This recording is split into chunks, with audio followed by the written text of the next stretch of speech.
14년 전 20살에 기쁨조로 끌려간 북한 여자입니다. 세상의 모든 사연과 그 깊이를 전해드립니다. 모두 무료인 구독과 좋아요 부탁드립니다. 14년 동안 제 몸은 제 것이 아니었어요. 북한 고위층의 접대부로 살았죠. 그런데 단둥에서 만난 한 한국 남자가 처음으로 저를 사람으로 대해줬습니다.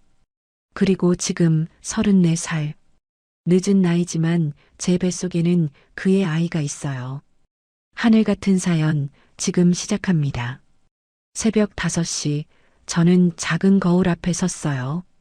중국 단둥 조선양 식당 2층 숙소는 항상 이맘때 조용했죠. 다른 종업원들이 잠든 시간, 저만의 시간이었어요.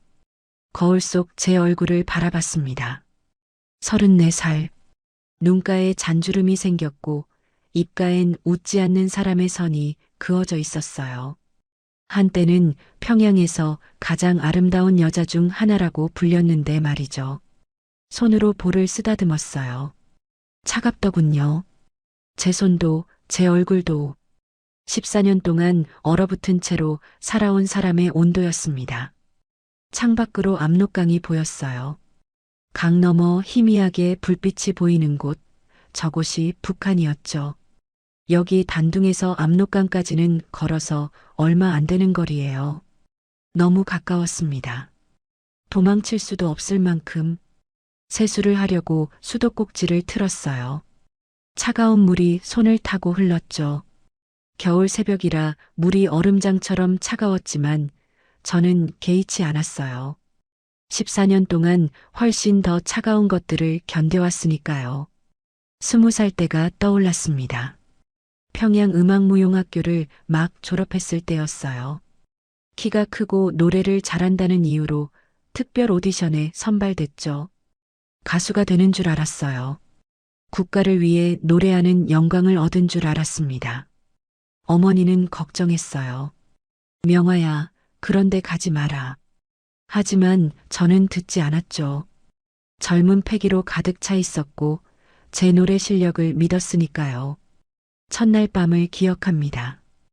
호화로운 별장으로 끌려갔을 때, 그곳에서 제가 해야 할 일을 알게 됐을 때, 제 안에 뭔가가 부서지는 소리를 들었어요. 그날 이후 14년 동안 그 소리는 멈추지 않았습니다. 기쁨조. 북한 고위층을 위한 접대부였죠. 제 몸은 제 것이 아니었어요. 국가의 것이었고 그들의 것이었습니다. 거절할 수 없었어요. 거절하면 제 가족이 어떻게 되는지 알고 있었으니까요. 처음 몇 년은 매일 밤 울었어요. 베갯니지 눈물로 젖어 있었죠. 하지만 시간이 지나자 눈물도 나오지 않았습니다. 감정이 얼어붙었어요. 웃는 법도 우는 법도 분노하는 법도 잊어버렸죠. 그렇게 11년을 견뎠어요. 20살부터 31까지. 제 20대는 그렇게 사라졌습니다. 30을 넘기자 상황이 달라졌어요. 새로운 젊은 여자들이 들어왔고 고위층들의 관심은 그쪽으로 옮겨갔죠. 저는 점차 밀려났습니다. 어떤 면에서는 안도감이 들었지만 한편으로는 불안했어요. 이제 저를 어디로 보낼까? 3년 전 31살 때 통보를 받았습니다. 중국 단둥으로 가라고요. 외화벌이를 위한 식당에서 일하라는 거였죠. 선택권은 없었어요. 명령이었으니까요. 단둥에 도착했을 때 조선양이라는 간판을 봤습니다. 조선족 식당이라고 했지만 사실은 북한이 몰래 운영하는 곳이었어요. 중국 당국도 알면서 모른 척하는 것 같았죠. 지배인 한명숙은 53살의 매서운 여자였어요. 첫날부터 저를 쏘아보더군요. 기쁨조 출신이라며? 여기서 이상한 짓 하지 마. 감시하고 있어. 한명숙은 제 과거를 알고 있었고 그걸 빌미로 저를 괴롭혔어요. 가장 힘든 일, 가장 긴 시간이 항상 제 몫이었죠. 하지만 저는 참았습니다. 여기가 평양보다는 나았으니까요. 숙소에는 종업원 6명이 함께 생활했어요. 모두 북한에서 파견된 사람들이었죠. 나이는 20살부터 30살까지 다양했습니다. 그 중에서 유일하게 마음이 통하는 사람이 리설아였어요. 22살 평양 출신이었죠.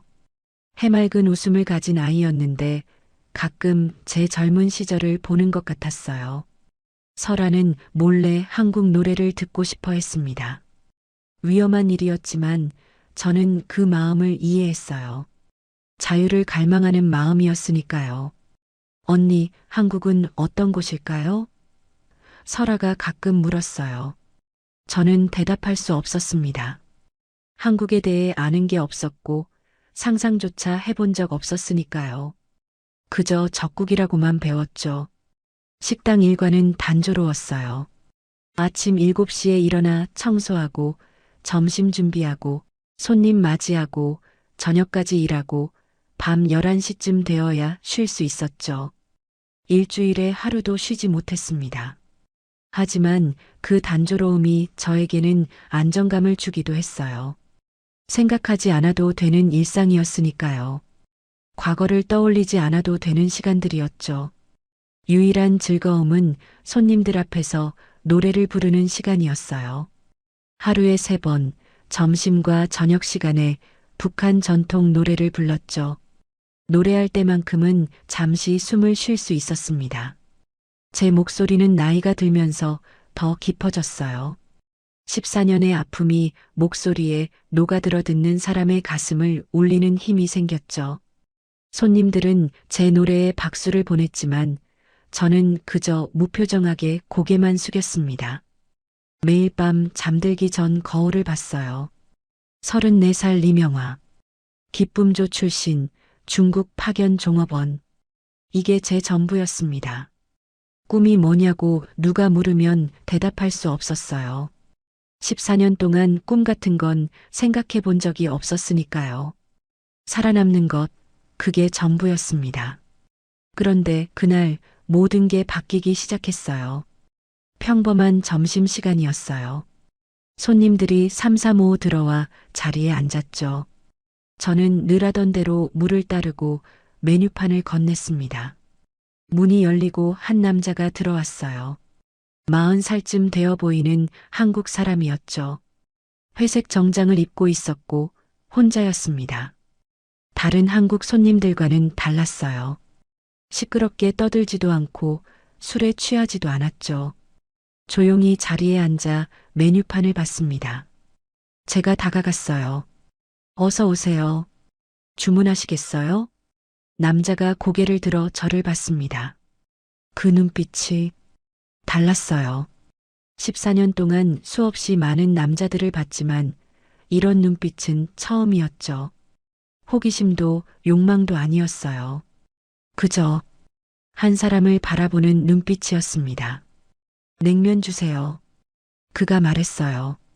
저는 고개를 끄덕이고 주방으로 갔습니다. 하지만 이상하게 가슴이 두근거렸어요. 왜 그랬을까요? 그냥 평범한 손님인데. 점심을 마친 후 제가 노래를 불렀어요. 저는 한국을 잘 모르지만 한국 사람들이 좋아하는 노래, 그리고 늘 부르던 노래, 그 노래는 바로 아리랑이었죠. 노래하는 동안 저는 그 남자가 저를 바라보는 걸 느꼈습니다. 노래가 끝나자 그가 박수를 쳤어요. 다른 손님들보다 길게 진심을 담아서요. 식사를 마치고 나가면서 그가 말했습니다. 목소리가 정말 아름답네요. 저는 어색하게 웃었어요. 34살 종업원에게 건네는 칭찬이 낯설었으니까요. 아니, 진심 어린 칭찬 자체가 14년 만이었던 거죠. 그날 밤 잠이 오지 않았습니다. 계속 그 남자의 눈빛이 떠올랐어요. 그리고 그 한마디, 목소리가 정말 아름답네요. 14년 만에 처음으로 제 안에 얼어붙었던 뭔가가 조금 움직이는 느낌이었습니다. 그 남자는 다음 주에 또 왔어요. 같은 점심시간, 같은 회색 정장이었죠. 역시 혼자였고 조용히 들어와 창가 자리에 앉았습니다. 제 심장이 조금 빨리 뛰었어요. 왜 그랬을까요? 그냥 손님일 뿐인데. 어서 오세요. 제가 다가가 인사했습니다. 그가 고개를 들어 저를 봤어요. 그리고 미소 지었죠. 환한 미소는 아니었어요. 조용하고 따뜻한 미소였습니다. 또 왔네요. 지난주 냉면이 정말 맛있었거든요. 저는 고개를 끄덕이고 주문을 받았어요. 이번에도 냉면이었죠. 그날 이후로 그 남자는 일주일에 2번씩 왔습니다. 매번 점심시간이었고 항상 혼자였어요. 그리고 늘 제 테이블을 요청했죠. 저 손님, 당신만 찾네. 지배인 한명숙이 날카로운 눈초리로 말했어요. 이상한 짓 하지 마. 감시하고 있어. 저는 아무 대답도 하지 않았습니다. 그저 고개만 숙였죠. 하지만 마음속으로는 두근거렸어요. 14년 만에 처음 느끼는 감정이었습니다.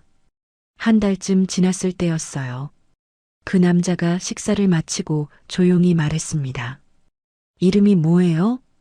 저는 당황했어요. 손님들이 제 이름을 물어본 적은 거의 없었으니까요.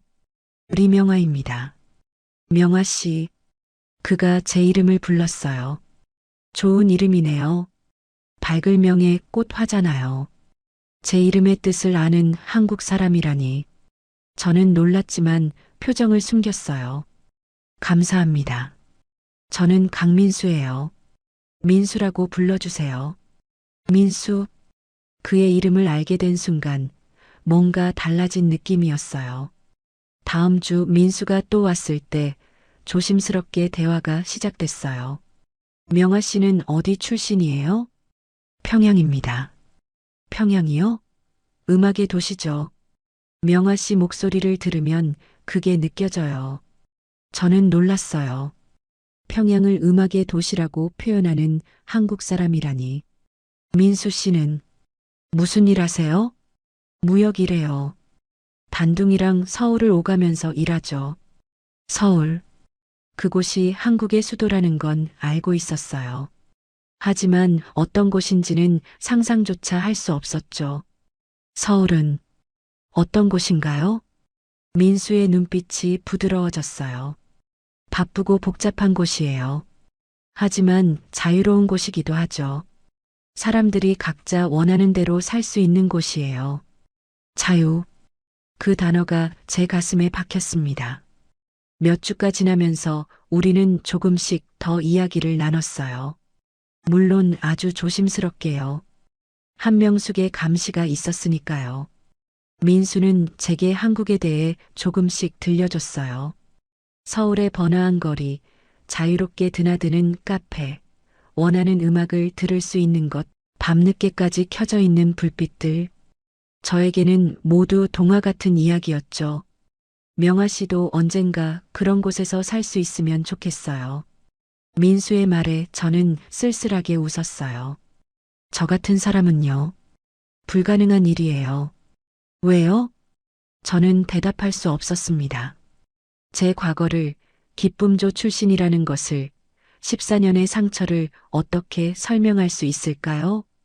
어느 날 저녁이었어요. 문을 닫을 시간이 다가오고 있었죠. 민수가 마지막 손님으로 남아 있었어요. 다른 종업원들이 주방에서 정리하는 동안 저는 그의 테이블로 다가갔습니다. 민수 씨, 곧 문 닫아요. 그가 고개를 끄덕였어요.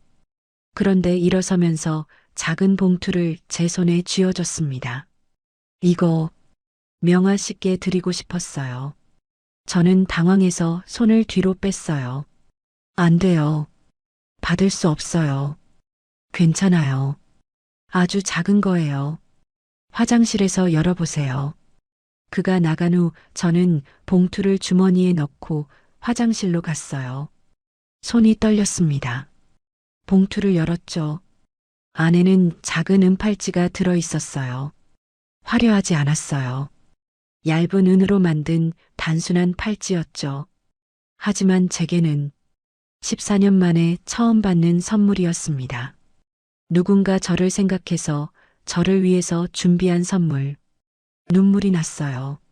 화장실 거울 앞에서 저는 한참을 울었습니다. 그날 밤 숙소로 돌아와서도 잠이 오지 않았어요. 팔찌를 손에 쥐고 계속 바라봤죠. 낮에는 절대 착용할 수 없었어요. 한명숙이 보면 큰일 나니까요. 하지만 밤에 혼자 있을 때면 몰래 꺼내서 팔에 끼고 거울을 봤습니다. 팔찌를 낀 제 모습이 낯설었어요. 마치 다른 사람 같았죠. 언니, 무슨 일 있어요? 설아가 조심스럽게 물었어요. 요즘 표정이 달라 보여요. 아니야, 아무 일도 없어. 하지만 설아는 제 눈을 똑바로 바라봤어요. 혹시 그 한국 손님이요? 제 얼굴이 빨개졌습니다. 들켰구나. 설아야, 제발 아무한테도 말하지 마. 설아는 제 손을 잡았어요. 언니, 조심해요. 우리는 자유롭지 않잖아요. 그 말이 맞았어요. 우리는 자유롭지 않았죠. 하지만 이미 제 마음 한구석에는 작은 불씨가 생긴 뒤였습니다. 다음 주 민수가 왔을 때 저는 조심스럽게 다가갔어요. 민수 씨, 그거 감사해요. 하지만 너무 위험해요. 알아요. 하지만 명아 씨가 조금이라도 행복했으면 해서요. 행복. 그 단어를 들은 게 얼마만인지 모르겠어요. 제가 행복할 수 있을까요? 민수가 제 눈을 똑바로 바라봤습니다. 당연하죠. 명아 씨도 행복할 자격이 있어요. 과거가 뭐든 지금이 어디든. 그 말에 제 가슴이 뜨거워졌어요. 어느 날 저녁 민수가 속삭였습니다. 명아 씨, 내일 오후에 시간 있어요? 잠깐만 만날 수 있을까요? 어디서요? 식당에서 조금 떨어진 곳에 작은 공원이 있어요. 거기서 잠깐만요. 저는 고민했어요. 너무 위험했죠. 하지만 알겠어요. 다음 날 오후 저는 쓰레기를 버린다는 핑계로 밖에 나갔어요. 공원은 가까웠어요. 민수가 벤치에 앉아 있었죠. 와주셔서 감사해요. 우리는 나란히 앉았습니다. 한참 동안 아무 말도 하지 않았어요. 명아 씨, 민수가 조용히 말했어요. 저, 명아 씨가 좋아요.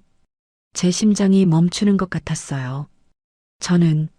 저는 대답 안 해도 돼요.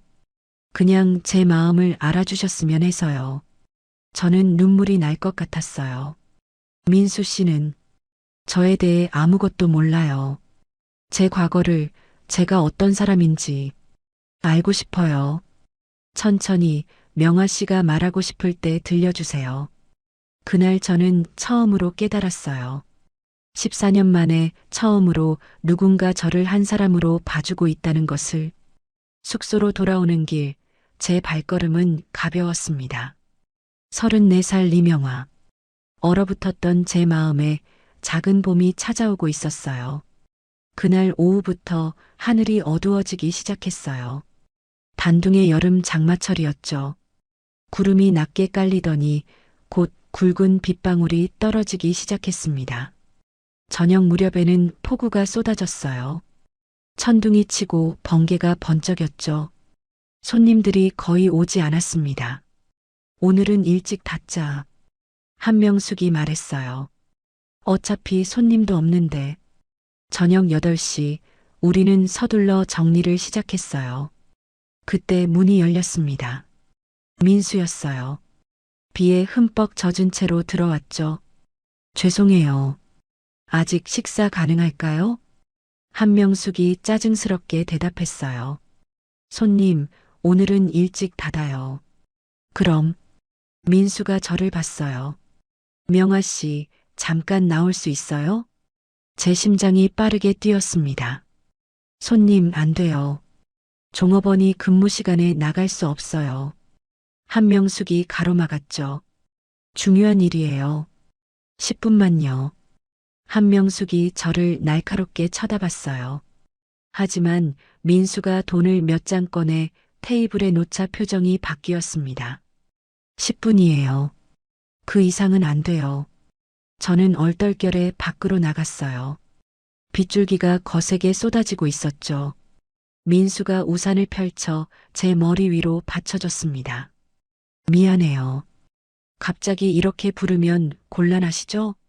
무슨 일이에요? 민수가 잠시 망설이더니 말했어요. 명아 씨, 오늘 밤 당신 시간 좀 주시겠어요? 제 얼굴이 뜨거워졌습니다. 무슨, 오해하지 마세요. 그냥 감시 없이 이야기하고 싶어요. 조용한 곳에서 차라도 마시면서요. 빗소리가 우리 대화를 감쌌어요. 너무 위험해요. 들키면 알아요. 하지만 명아 씨와 제대로 이야기 나눠본 적이 없잖아요. 항상 식당에서 다른 사람들 눈치 보면서만. 저는 고민했어요. 머릿속으로는 안 된다고 외쳤지만 가슴은 다른 대답을 하고 있었죠. 어디로 가는데요? 멀지 않아요. 조용한 곳이에요. 저는 깊게 숨을 들이마셨습니다. 1시간만요. 그 이상은 안 돼요. 민수의 얼굴에 미소가 번졌어요. 우리는 빗속을 걸었습니다. 민수의 차가 근처에 대기하고 있었어요. 차를 타고 얼마 가지 않아 작은 호텔 앞에 섰습니다. 네온 사인이 빗물에 번져 보였죠. 여기가, 카페가 문을 닫아서요. 여기 로비에 조용한 공간이 있어요. 하지만 로비에 들어서자 민수가 말했어요. 로비도 시끄럽네요. 그냥 방에서 이야기할까요? 편하게요. 제 손이 떨렸습니다. 민수 씨, 명아 씨, 저를 믿어주세요. 아무 일도 안 일어나요. 그냥 이야기하고 싶어요. 저는 고개를 끄덕였어요. 왜 그랬을까요? 왜 따라갔을까요? 아마도 14년 만에 처음으로 제가 선택한 일이었기 때문일 거예요. 방은 작았어요. 하지만 깨끗했죠. 하얀 침대, 작은 탁자, 창문 너머로 빗줄기가 보였습니다. 민수가 에어컨을 켰어요. 시원한 바람이 불어왔죠. 앉으세요. 편하게요. 저는 탁자 옆 의자에 앉았어요. 민수는 침대 끝에 앉았죠. 우리 사이에는 충분한 거리가 있었습니다. 뭐 마실래요? 물? 차? 물 주세요. 민수가 냉장고에서 생수를 꺼내 건넸어요. 저는 한 모금 마셨죠. 한참 동안 침묵이 흘렀습니다. 빗소리만 들렸어요. 명아 씨, 민수가 조용히 말했어요. 저, 명아 씨에 대해 더 알고 싶어요. 뭘 알고 싶은데요? 모든 걸요. 명아 씨가 좋아하는 것, 싫어하는 것, 꿈꾸는 것. 저는 쓸쓸하게 웃었어요. 꿈이요? 저는 14년 동안 꿈 같은 거 꿔본 적 없어요. 왜요? 저는 창밖을 바라봤습니다. 빗줄기가 세차게 내리고 있었죠. 제가 어떤 사람인지 아세요? 북한에서 온 사람이요. 노래를 잘 부르는 사람이요. 그것만이 아니에요. 저는 깊게 숨을 들이마셨어요. 그리고 처음으로 입을 열었습니다. 저는 20살 때 평양에서 기쁨조로 끌려갔어요. 민수의 표정이 굳어졌어요.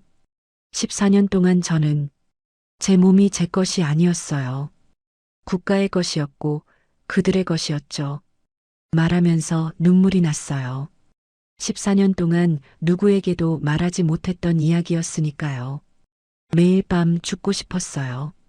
하지만 죽을 용기도 없었죠. 그냥 살아있기만 했어요. 민수가 다가와 제 옆에 앉았어요. 하지만 손을 대지는 않았죠. 저는 깨끗하지 않아요. 더럽혀진 사람이에요. 명아 씨, 그러니까 민수 씨는 저한테 이러면 안 돼요. 저 같은 사람한테 좋다고 하면 안 돼요. 민수가 조용히 말했어요. 명아 씨, 과거는 명아 씨가 아니에요. 뭐라고요? 과거에 무슨 일이 있었든 그건 명아 씨 잘못이 아니에요. 명아 씨가 선택한 것도 아니잖아요. 제 눈에서 눈물이 흘러내렸어요. 저는 명아 씨가 좋아요. 지금의 명아 씨요. 강하고 아름답고 살아있는 명아 씨요. 그 말에 제 안에 뭔가가 무너져 내렸습니다. 14년 동안 쌓아 올린 벽이 무너지는 느낌이었어요. 저는 울었어요. 한참을 울었죠. 민수는 그저 제 곁에 앉아 조용히 기다려줬습니다. 울음이 멈췄을 때 민수가 물었어요. 명아 씨, 한국 가고 싶으세요? 뭐라고요? 한국에 가면 자유로워질 수 있어요. 명아 씨가 원하는 대로 살 수 있어요. 불가능해요. 제가 도와드릴게요. 저는 고개를 저었어요. 민수 씨는 모르세요. 얼마나 위험한지. 그리고 저는 이미 34살이에요. 너무 늦었어요. 늦지 않았어요. 민수가 제 손을 잡았어요. 처음으로요. 따뜻했습니다. 그의 손이. 명아 씨, 천천히 생각해봐요. 제가 기다릴게요. 창밖에서 천둥이 쳤어요. 번개가 번쩍였죠. 우리는 서로를 바라봤습니다. 그리고 그 순간 14년 동안 얼어붙었던 제 안에 뭔가가 녹아내렸어요. 민수 씨가 천천히 다가왔어요. 저는 눈을 감았죠. 그의 입술이 제 이마에 닿았습니다. 부드럽게요. 명아 씨, 괜찮아요? 저는 고개를 끄덕였어요. 그날 밤 처음으로 제가 원해서 누군가와 함께였습니다. 억눌렸던 저의 욕망이 되살아나기 시작했죠. 블라인드가 내려졌어요. 빗소리만 고요히 들리고 새벽이 밝아올 때 저는 눈을 떴어요. 민수 씨가 옆에서 자고 있었죠. 평화로운 얼굴이었습니다. 저는 조용히 그의 얼굴을 바라봤어요. 14년 만에 처음으로 행복하다는 느낌이 들었습니다. 제 인생이 다시 시작된 것 같았어요. 34살 늦었지만 아직 늦지 않았다는 생각이 들었습니다. 그날 이후 모든 게 달라졌어요. 식당 일은 똑같았지만 제 마음은 달랐죠. 아침에 일어나면 가슴이 두근거렸고 민수를 만날 생각에 입가에 미소가 지어졌습니다. 설아가 제일 먼저 눈치챘어요. 언니, 요즘 달라 보여요. 뭔가 밝아졌어요. 저는 부인하려 했지만 소용없었죠. 거울을 볼 때마다 제 얼굴이 예전과 다르다는 걸 알 수 있었으니까요. 민수는 여전히 일주일에 2번씩 식당에 왔어요. 하지만 이제는 그 이상이었죠. 어느 날 저녁 민수가 작은 상자를 건넸습니다. 쓰레기를 버리러 나간다는 핑계로 밖에서 만났을 때였어요. 이게 뭐예요? 열어봐요. 상자 안에는 작은 휴대폰이 들어 있었어요. 중국 유심칩이 꽂혀 있었죠. 이건 제 번호 저장되어 있어요. 급할 때 연락해요. 밤에 문자도 하고요. 너무 위험해요. 들키면 조심하면 돼요. 명아 씨, 저는 명아 씨랑 더 이야기하고 싶어요. 저는 휴대폰을 옷 속에 숨겼어요. 심장이 빠르게 뛰었죠. 그날 밤부터 우리는 문자를 주고받기 시작했어요.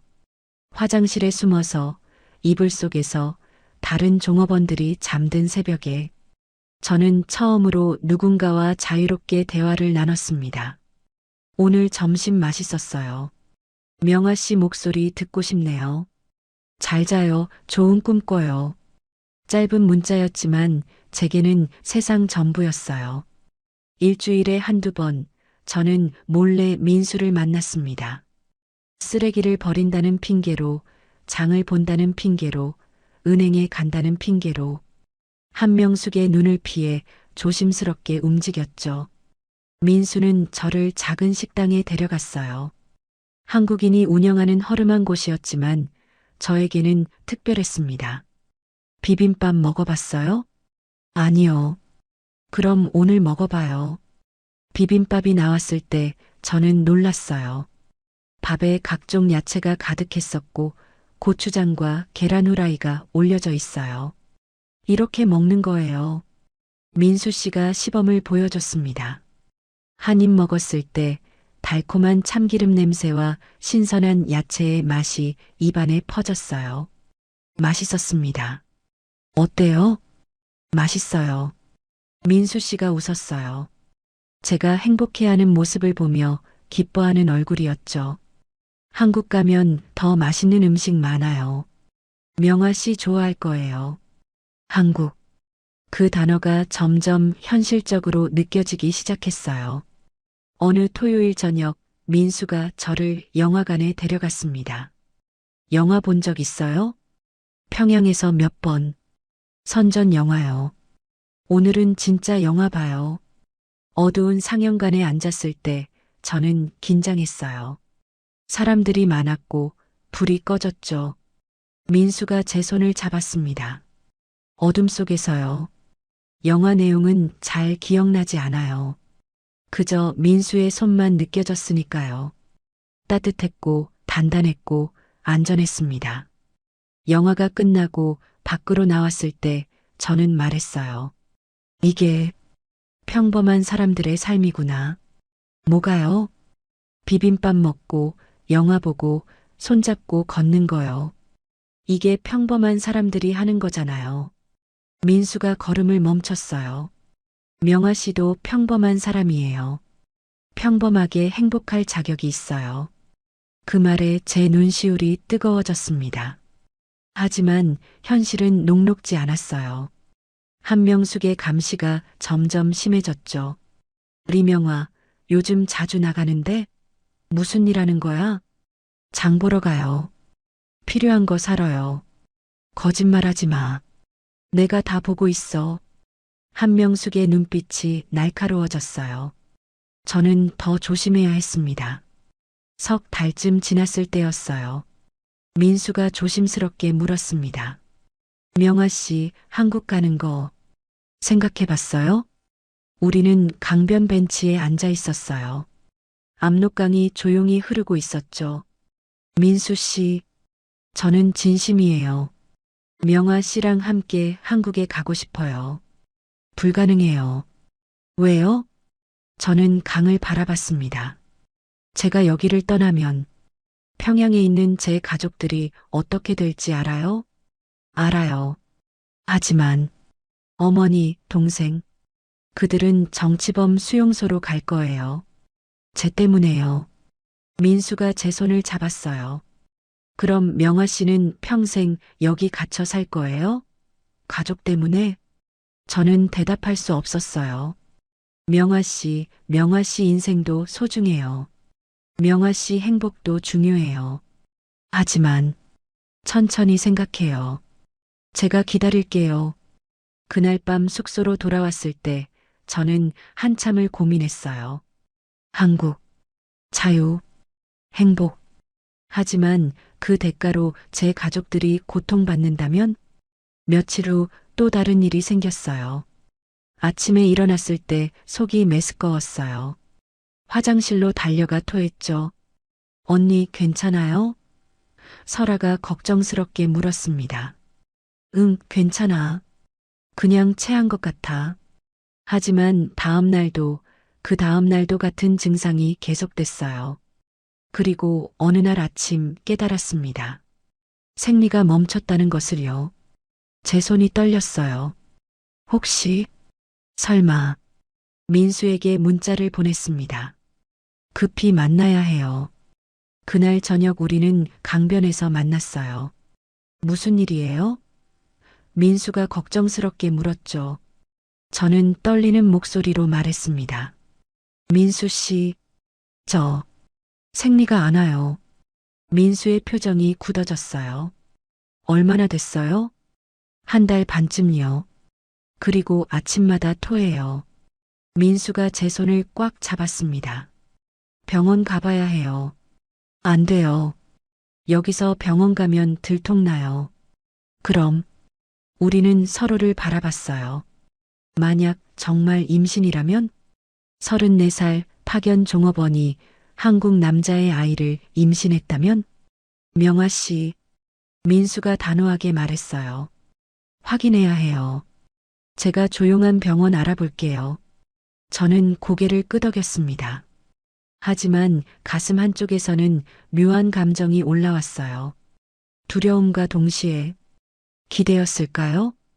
혹시 제 뱃속에 새 생명이 있다면? 14년 만에 처음으로 제가 선택한 사랑에서 온 아이라면? 그날 밤 저는 조용히 배에 손을 얹었어요. 혹시 숨 쉬고 있는 거니? 대답은 없었지만 제 심장은 빠르게 뛰고 있었습니다. 일주일 후 민수 씨가 조용한 병원을 알아냈어요. 단둥 외곽의 작은 산부인과였죠. 한국인이 운영하는 곳이라 안전하다고 했습니다. 명아 씨, 내일 오후에 갈 수 있어요? 어떻게 나가요? 한명숙이 장 본다고 하세요. 제가 근처에서 기다릴게요. 다음 날 오후 저는 떨리는 손으로 장바구니를 들었어요. 장 보러 가요. 한명숙에게 말했죠. 한명숙이 의심스러운 눈으로 저를 봤지만 허락했어요. 설아도 함께 가라고 했습니다. 감시용이었죠. 설아야 미안한데 혼자 갔다 올 수 있을까? 설아가 제 얼굴을 봤어요. 그리고 조용히 말했죠. 언니 조심해요. 1시간 안에 돌아와야 해요. 고마워. 민수 씨의 차가 모퉁이에 대기하고 있었어요. 저는 재빨리 올라탔습니다. 긴장하지 마세요. 괜찮을 거예요. 하지만 제 손은 계속 떨렸어요.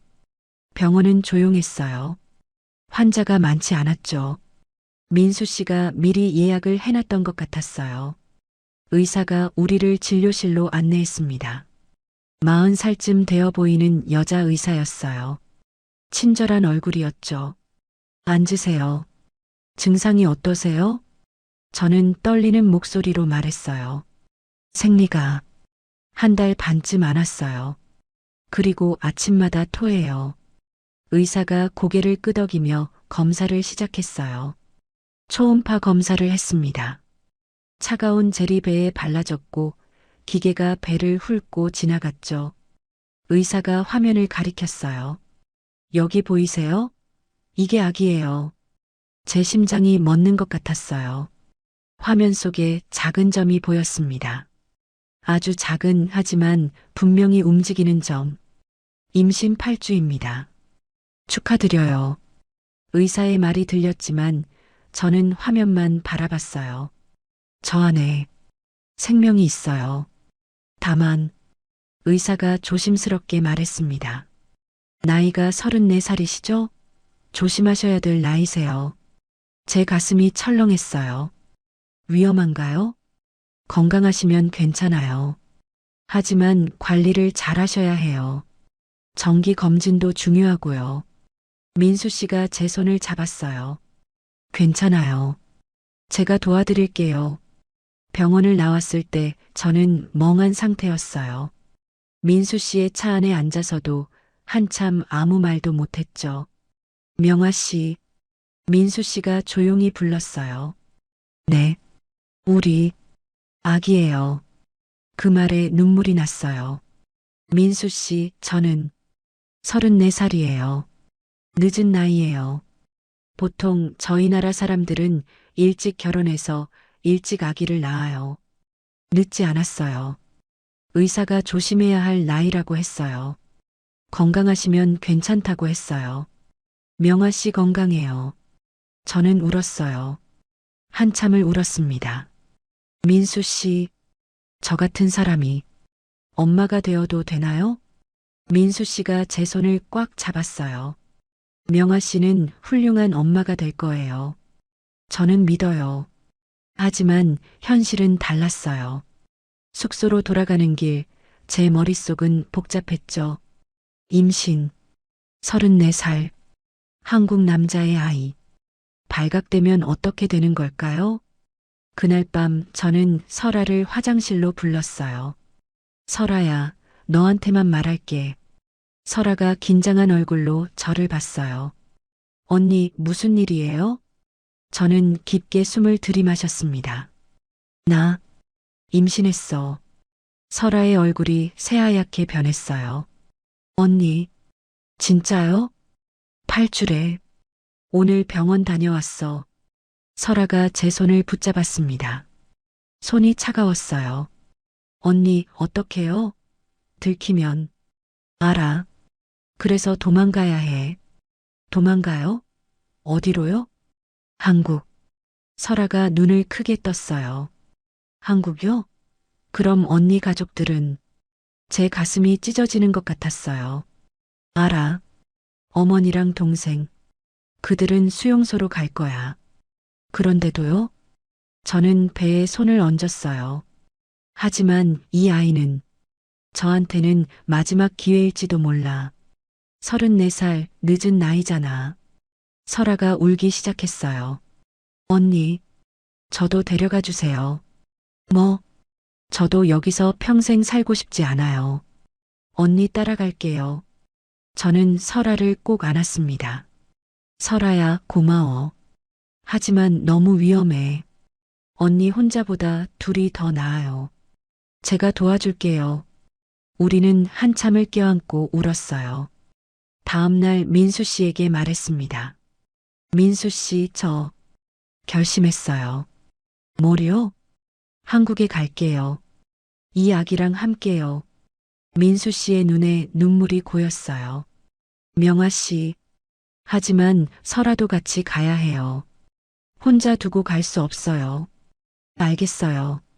준비할게요. 언제 떠나야 해요? 민수 씨가 진지하게 말했어요. 빠를수록 좋아요. 배가 부르기 전에 움직여야 해요. 얼마나 걸려요? 준비하는데 일주일. 그리고 이동하는데 2주일쯤요. 제 손이 배 위에 갔어요. 애기야, 조금만 버텨. 엄마가 꼭 지켜줄게. 하지만 문제가 생겼어요. 한명숙이 저를 불렀습니다. 리명아, 요즘 자주 나가는데 뭐 하는 거야? 장 보고 은행 가고. 거짓말. 내가 다 알아봤어. 한국 남자 만나고 있지? 제 얼굴이 굳어졌어요. 아니에요. 정말로? 한명숙이 비웃었어요. 증거 있어. 누가 봤대? 제 등에 식은땀이 흘렀습니다. 일주일 안에 그 남자 끊어. 안 그러면 평양에 보고한다. 지배인님, 일주일이야. 알아들었지? 한명숙이 나간 후 저는 주저앉았어요. 일주일. 임신 9주가 되는 날이에요. 민수 씨에게 급히 문자를 보냈습니다. 들켰어요. 일주일 안에 움직여야 해요. 답장이 곧 왔어요. 알겠어요. 준비 당길게요. 이틀 후 새벽 움직입니다. 저는 휴대폰을 꼭 쥐었어요. 이틀 후면 저는 이곳을 떠나는 거예요. 평양에 있는 어머니, 동생을 두고요. 배에 손을 얹었습니다. 애기야, 미안해. 엄마 때문에 할머니랑 고모를 못 보게 될 거야. 하지만 엄마는 너를 자유로운 곳에서 낳아주고 싶어. 그날 밤 저는 잠을 이룰 수 없었어요. 이틀 후면 모든 게 바뀝니다. 성공하면 자유, 실패하면 생각하고 싶지 않았어요. 하지만 한 가지는 확실했어요. 34살 임신 9주. 저는 제 인생에서 처음으로 제가 진짜 원하는 선택을 하고 있었습니다. 이틀 후 새벽 3시였어요. 저는 침대에 누워 있었지만 한숨도 자지 못했죠. 옆에서 설아도 뒤척이고 있었어요. 민수 씨에게서 문자가 왔습니다. 차 대기 중. 준비됐어요? 저는 설아를 조용히 흔들었어요. 설아야, 일어나. 가야 해. 우리는 조심스럽게 일어났습니다. 작은 가방 하나씩만 챙겼어요. 옷 몇 벌, 중요한 것들만요. 저는 마지막으로 숙소를 둘러봤어요. 3년을 살았던 곳이었죠. 하지만 돌아보지 않기로 했습니다. 뒷문으로 나갔어요. 문고리를 돌릴 때 삐걱 소리가 났고 저는 숨을 죽였죠. 다행히 아무도 깨지 않았어요. 밖은 어두웠습니다. 가로등도 거의 없었고 달빛만 희미하게 비추고 있었죠. 민수 씨의 검은색 차가 불을 끄고 대기하고 있었어요. 우리는 재빨리 차에 올라탔습니다. 가방은 뒤에 넣어요. 빨리요. 민수 씨가 시동을 걸었어요. 엔진 소리가 새벽 공기를 갈랐죠. 괜찮아요? 민수 씨가 물었습니다. 네. 가요. 차가 출발했어요. 조선양 식당이 점점 멀어졌죠. 저는 뒤를 돌아봤습니다. 어둠 속에 식당 건물이 보였어요. 그리고 그 너머 압록강 건너편이 북한이었죠. 가슴이 찢어지는 것 같았어요. 어머니, 동생, 미안해. 정말 미안해. 설아가 제 손을 잡았어요. 그 손도 떨리고 있었죠. 차는 단둥을 벗어나 남쪽으로 향했습니다. 어디로 가는 거예요? 제가 물었어요. 일단 베이징 쪽으로요. 거기서 남쪽으로 내려갑니다.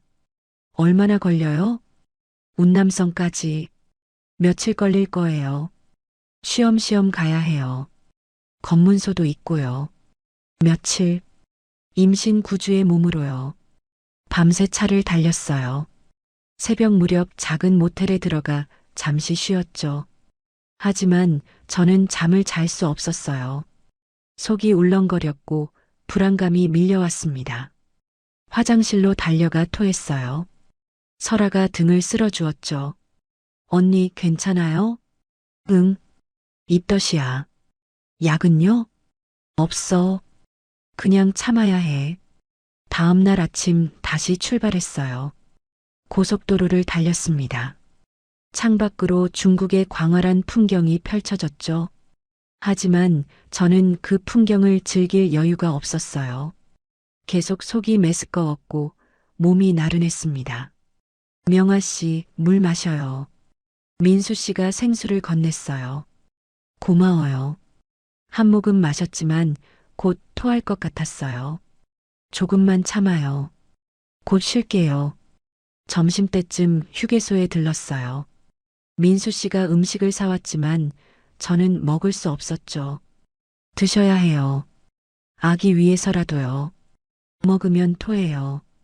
조금만이라도요. 겨우 빵 한 조각을 먹었어요. 그것도 물로 억지로 넘겼죠. 설아가 걱정스럽게 저를 봤어요. 언니, 병원 가야 하는 거 아니에요? 안 돼. 지금은 못 가. 조금만 더 버티자. 사흘째 되는 날이었어요. 중국 남부 지역에 도착했습니다. 날씨가 더워졌고 공기가 습했어요. 민수 씨가 한 남자를 만났어요. 브로커였죠. 이분들이요? 브로커가 저희를 봤습니다. 네. 부탁합니다. 라오스까지 데려다 드릴게요. 하지만 위험해요. 각오하셔야 해요. 브로커가 저를 유심히 봤어요. 임신하셨어요? 제 얼굴이 굳어졌어요. 어떻게? 배가 조금 나왔어요. 몇 주예요? 9 주요. 브로커가 고개를 저었어요. 힘들 거예요. 정글길이 험해요. 괜찮아요. 갈 수 있어요. 34이시라고 들었는데 괜찮으시겠어요? 제 가슴이 철렁했어요. 그래도 가야 해요. 브로커가 한숨을 쉬었어요. 알겠어요. 하지만 제 말 잘 들으셔야 해요. 안 그러면 다 죽어요. 그날 밤 우리는 운남성 국경지대에 도착했어요. 숙소도 아니었어요. 그냥 폐가 같은 곳이었죠. 여기서 하룻밤 쉬고 내일 밤에 국경 넘어요. 바닥에 이불을 깔고 누웠어요. 딱딱했고 차가웠죠. 하지만 너무 피곤해서 곧 잠이 들었습니다. 다음 날 밤 움직였어요. 브로커 외에 안내인 2명이 더 있었어요. 모두 중국인이었죠. 불 끄고 가요. 조용히요. 우리는 어둠 속을 걸었습니다. 정글이었어요. 나무가 우거지고 땅이 질퍽했죠. 제 발이 지늘게 빠졌어요. 신발이 무거웠습니다. 언니 괜찮아요? 설아가 제 팔을 잡았어요. 응, 괜찮아. 하지만 몇 걸음 가지 못해 숨이 찼어요. 배가 당기기 시작했죠. 잠깐, 쉬어야겠어요. 안 돼요. 여기서 멈추면 위험해요. 브로커가 말했어요. 하지만 조금만 더 가요. 강까지만요. 저는 이를 악물고 걸었어요. 애기야, 엄마랑 같이 버텨줘. 조금만 더야. 1시간쯤 걸었을 때 강소리가 들렸어요. 저기 강이에요. 저거 건너면 라오스예요. 강은 넓지 않았지만 물살이 새 보였어요. 고무보트 타요. 빨리요. 작은 고무보트에 올라탔습니다. 5명이 타니까 배가 가라앉을 것 같았어요. 안내인이 노를 저었어요. 물살에 배가 흔들렸죠. 저는 배를 꽉 움켜쥐었습니다. 물이 튀어 얼굴에 닿았어요. 제발, 제발 무사히. 10분쯤 지났을 때 반대편 강둑에 닿았어요. 라오스예요. 성공했어요. 저는 안도의 한숨을 쉬었어요. 하지만 끝이 아니었죠. 여기서 차 타고 태국 국경까지 가요. 내일 아침이면 도착해요. 낡은 벤에 올라탔어요. 비좁았고 냄새가 났죠. 하룻밤을 달렸습니다. 저는 계속 토했어요. 설아가 비닐봉지를 건넸죠. 언니, 조금만 더 버텨요. 응, 거의 다 왔어. 다음 날 아침 태국 국경이 보였어요. 저기 검문소 지나면 태국이에요. 가짜 서류 있으니까 걱정 마세요. 브로커가 서류를 나눠줬어요. 우리는 검문소로 다가갔습니다. 경찰이 서류를 확인했어요. 제 심장이 터질 듯이 뛰었죠. 그런데 경찰이 무전기를 들었어요. 그리고 우리를 쳐다봤습니다. 내려요. 전부 내리세요. 제 얼굴이 하얗게 질렸어요. 뭐? 무슨? 순식간에 경찰들이 우리를 둘러쌌습니다. 북한 도주자 맞죠? 체포합니다. 민수 씨가 저를 감쌌어요. 안 돼요. 이 사람은 임신했어요. 하지만 경찰은 들은 척도 안 했어요. 우리는 경찰차에 태워졌습니다. 저는 민수 씨의 손을 꽉 잡았어요. 설아는 울고 있었죠. 애기야, 미안해. 엄마가 모든 게 끝난 것 같았어요. 태국 경찰서 유치장은 차가웠어요. 콘크리트 바닥, 쇠창살, 형광등 불빛. 저는 구석에 웅크리고 앉아 배를 감싸고 있었죠. 설아가 옆에서 떨고 있었어요. 언니, 우리 어떡해요? 저는 대답할 수 없었습니다. 목이 메었어요. 민수 씨는 다른 방에 구금됐다고 했어요. 한국 사람이니까 따로 조사받는다고요. 경찰이 와서 저를 조사실로 데려갔어요. 이름, 리명아요. 북한 사람 맞죠? 저는 고개를 끄덕였어요. 불법 입국이에요. 송환 대상입니다. 제 얼굴이 하얗게 질렸어요. 송환이요? 북한으로요? 그렇죠. 북한 대사관에서 이미 연락 왔어요. 당신들 찾고 있었대요. 제 손이 떨렸습니다. 제발이요. 저 임신했어요. 북한 보내면 저 죽어요. 그건 우리 관할 아니에요. 제발, 한국 대사관에 연락 좀 해주세요. 경찰이 한숨을 쉬었어요. 일단 조사부터 하고요. 유치장으로 돌아왔을 때 저는 주저앉았어요. 설아가 저를 안았죠. 언니 괜찮아요? 설아야. 우리 죽는 거 아니야? 아니에요. 민수 씨가 뭔가 하고 있을 거예요. 하지만 시간이 지날수록 희망은 사라졌어요. 하루가 지났어요. 이틀이 지났어요. 배가 고팠지만 주는 음식을 먹을 수 없었어요. 계속 토했죠. 입덧이 심해졌어요.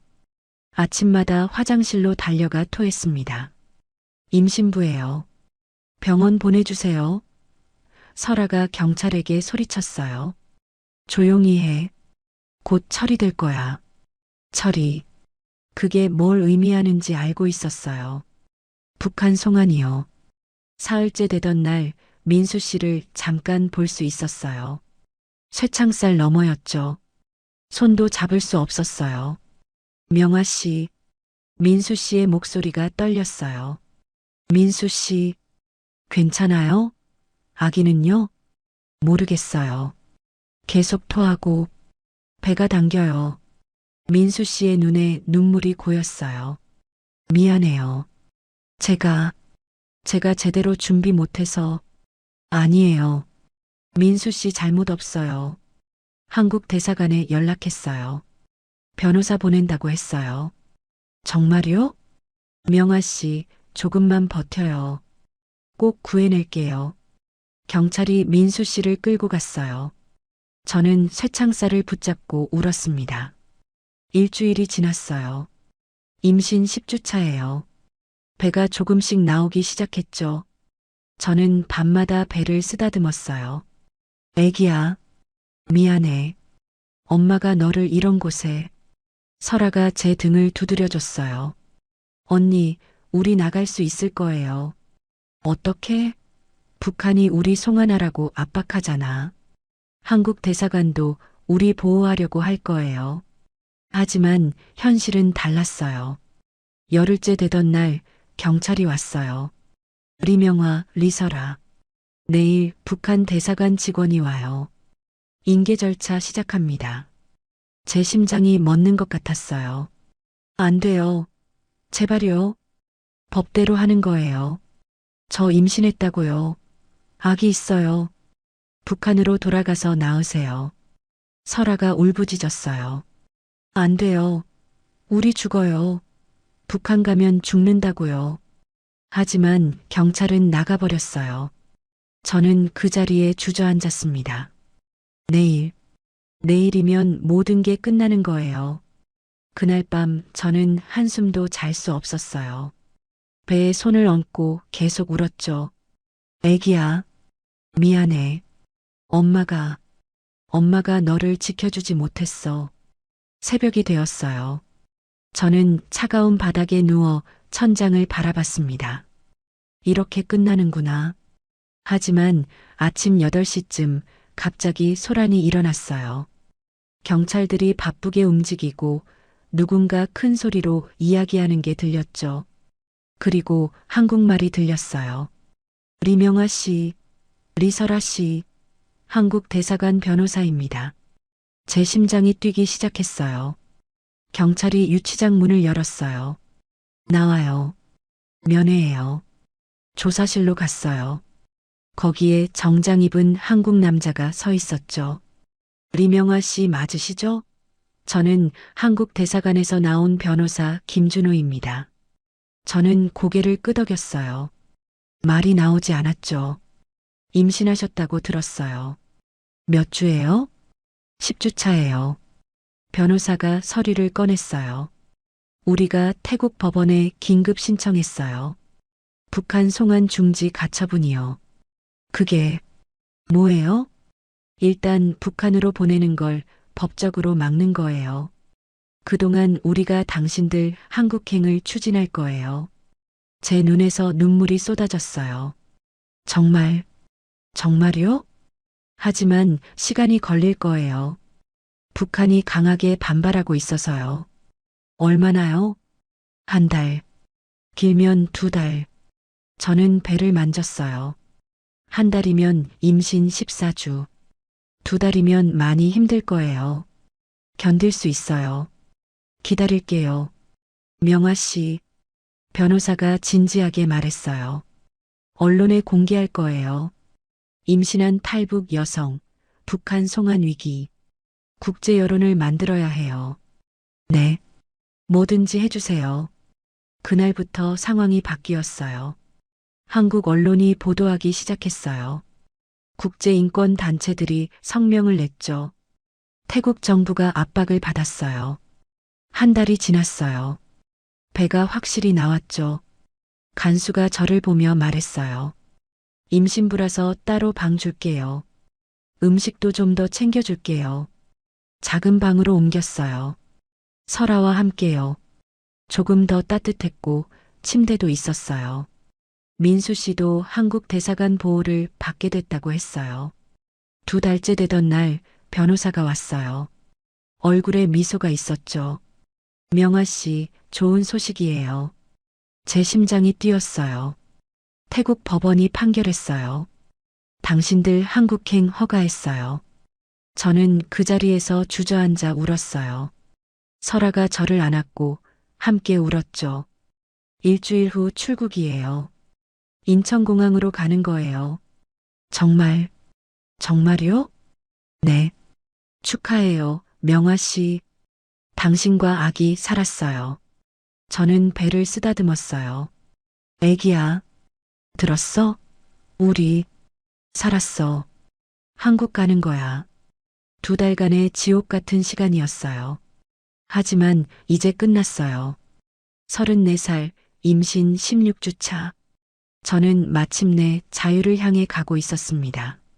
일주일 후, 저는 인천공항에 도착했어요.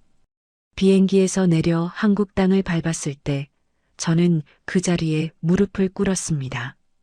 고맙습니다. 정말 고맙습니다. 설아도 옆에서 울고 있었어요.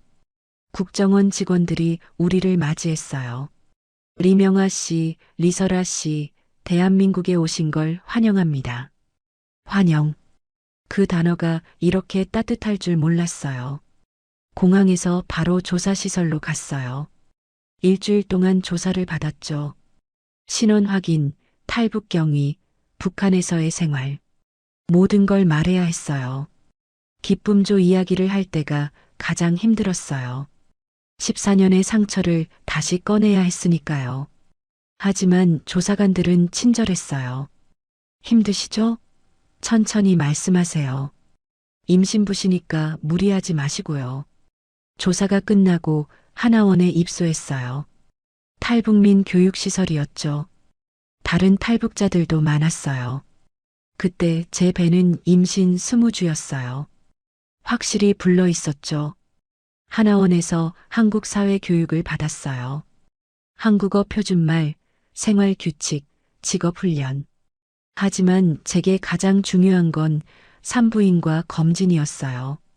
태아 건강해요. 잘 크고 있어요.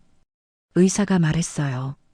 35살인데 괜찮을까요? 고령 임신이긴 하지만 명아 씨 건강하세요. 잘 관리하면 괜찮아요. 초음파 화면을 볼 때마다 가슴이 뛰었어요. 저 안에 제 아기가 자라고 있었어요.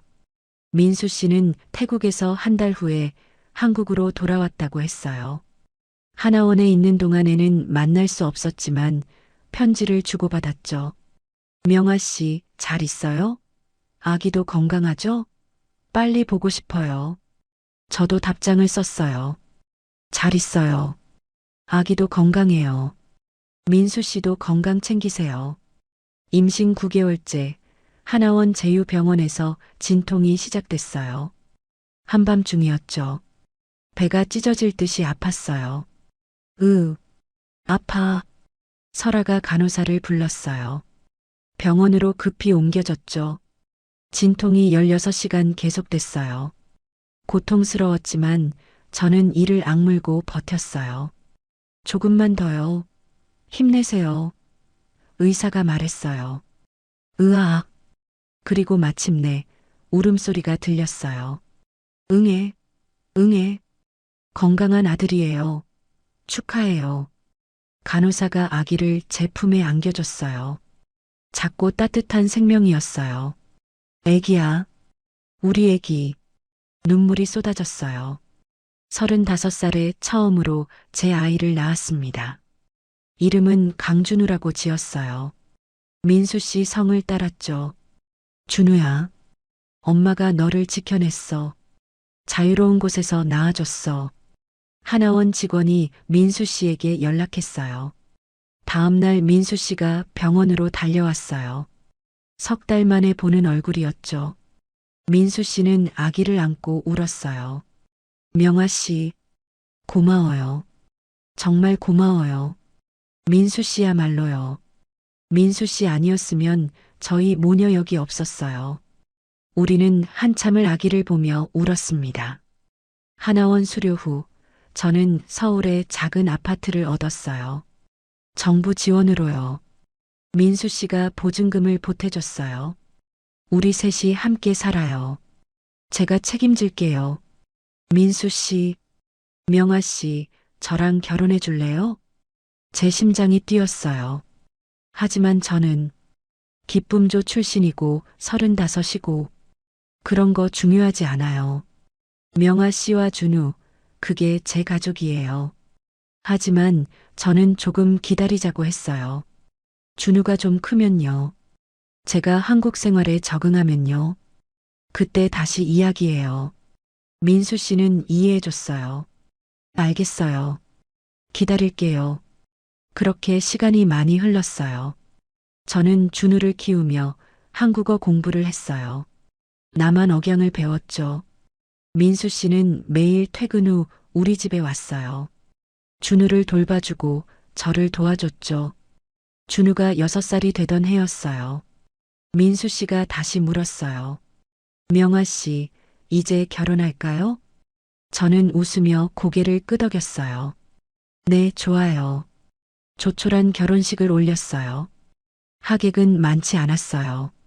설아, 하나원에서 만난 친구들, 민수 씨 회사 동료들, 41살 신부와 48살 신랑이었죠. 늦었지만 행복해요. 제가 말했어요. 늦지 않았어요. 이제 시작이에요. 민수 씨가 웃었어요. 준우가 작은 반지를 들고 뛰어왔어요. 엄마, 아빠, 반지. 우리는 준우를 안고 함께 웃었습니다. 지금 준우는 6살이에요. 유치원에 다니고 친구들과 놀고 행복하게 자라고 있어요. 저는 작은 한국 음식점을 시작했어요. 지금의 남편 민수 씨와 먹었던 비빔밥의 추억으로요. 김치찌개, 된장찌개 등 메인 메뉴 5가지를 더 추가해서 오픈했습니다. 손님들이 좋아해줘요. 사장님 비빔밥 정말 맛있어요. 감사합니다. 가끔 어머니와 동생 생각이 나요. 평양에 계실 그들을 생각하면 가슴이 아파요. 하지만 저는 선택했어요. 준우를 지키기 위해서요. 미안해요, 어머니.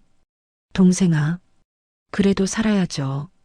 준우를 위해서, 민수 씨를 위해서, 저 자신을 위해서요.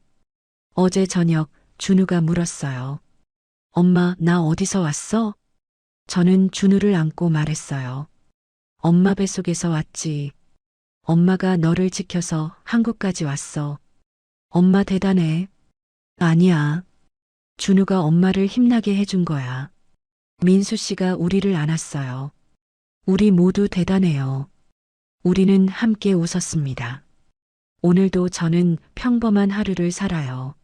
아침에 준우 유치원 보내고 식당 가서 일하고 저녁에 민수 씨와 저녁 먹고 준우 재우고 평범한 일상이에요.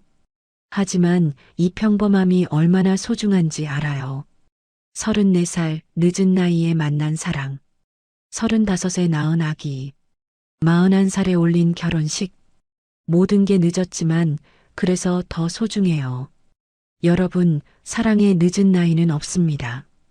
출발의 늦은 나이도 없어요.